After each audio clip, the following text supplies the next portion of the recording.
if you're the Browns right now, I think there's 4 players you can target with that number 2 pick. Maybe they have some other intentions in mind, but if you're looking at quarterback, you're looking at Cam Ward from Miami, you're looking at Shedeur Sanders of Colorado, and then from maybe an elite player status, you're looking at Abdul Carter, the edge from Penn State, who looks and plays just like Micah Parsons, another Penn State guy, one of the best defenders in the league as well. And then you're looking at Travis Hunter, who is the wide receiver, cornerback. Not sure quite what he's going to play yet, but he is elite at both, or he's very, very good at both, and the Heisman winner. So if I'm saying the Browns, let's just hypothetically say they stay at number 2, and you are the GM, are you taking one of the 2 quarterbacks, Sanders or Ward, or are you taking Travis Hunter, the possible wide receiver corner, or are you taking Abdul Carter, the edge rusher? I'm conflicted on this because I think, if you know, like, do you think in that front office they know whether or not Myles Garrett is a yay for next year or a nay for next year? Do you think they have decided? I think they're trying to mend the fences, but I think I don't want to say the bridge is totally burned, but I think, or whatever, the ship has sailed. I don't know what analogy I want to use, but I think the Browns are putting it out there that they're saying we're not going to trade him, but they are going to trade him because, I know this has happened before with Kareem Hunt wanted a trade and David Njoku wanted a trade and other players from other teams like Deebo Samuel for the 49ers, but Lamar Jackson wanted a trade from Baltimore a couple years ago, and those guys ended up staying.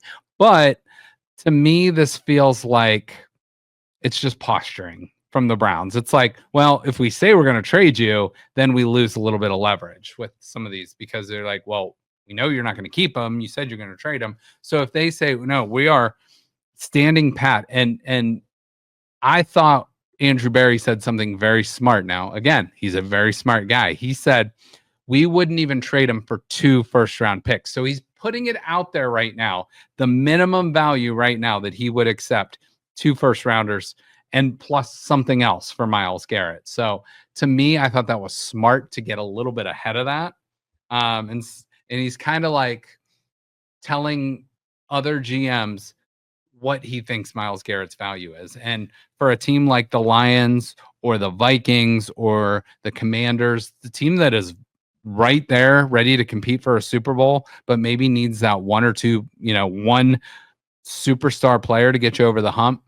I mean, is it worth it for them to go all in to get him? Probably. If you got the best defender in the league for the next 3 years at a reasonable contract, I think it's worth it. So, yeah, so I'm thinking like, let's just say second pick, they go with another edge rusher. Yes. You think in complement, like they're giving some help there, dominate defensively, having so much pressure on quarterbacks that whatever, maybe that's like the olive branch to Myles Garrett to say, look, you're going to get some help. This is not no Clowney here. Right. This is a real deal support. Yeah. But at the same time, could also be like, this is your replacement, dude. Like you leave us, and this is the guy that's going to be filling in that hole when you're gone. And I've thought that too with Abdul Carter. He is the prototypical new type of defensive end. He's not quite as big as Myles Garrett, but he is just as fast and quick.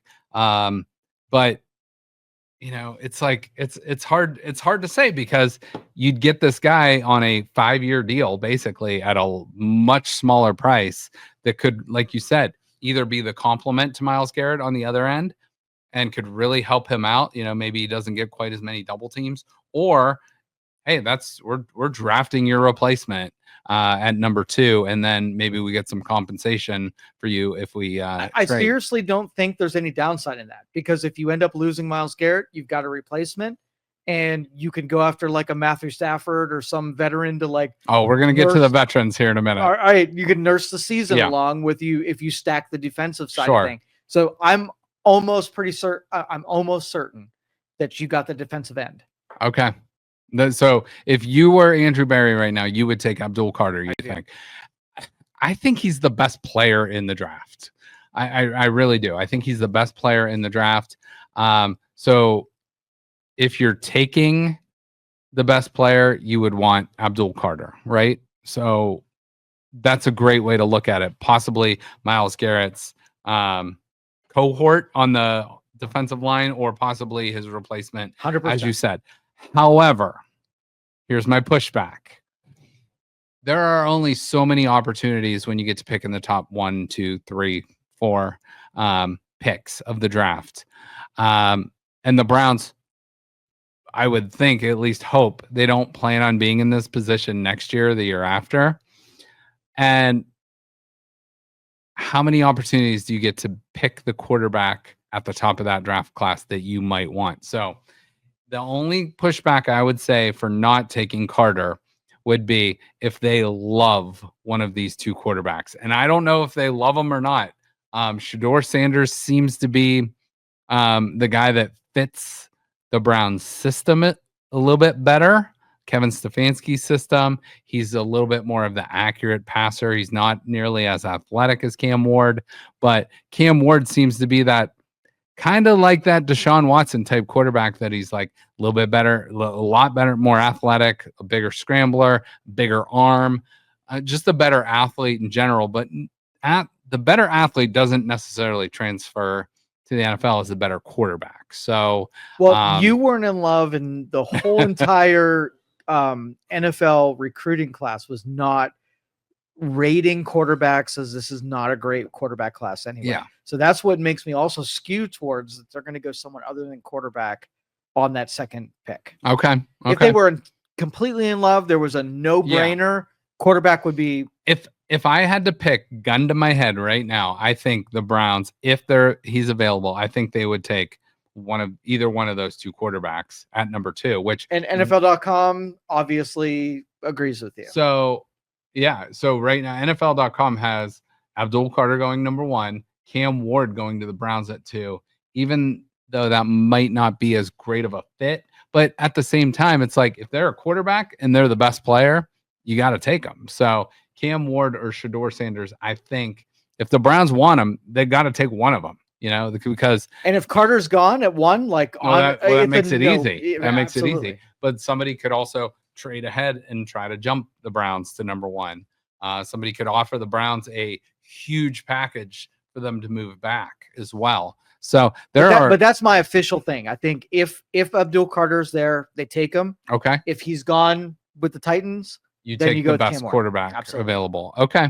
I am in the mindset of, I know he's not the most athletic guy, and I actually thought Shedeur Sanders had a lot of red flags. But I am right now on February 27th, 2025, I am in the camp of, I think Shedeur Sanders makes the most sense for the Browns. But again, we will see.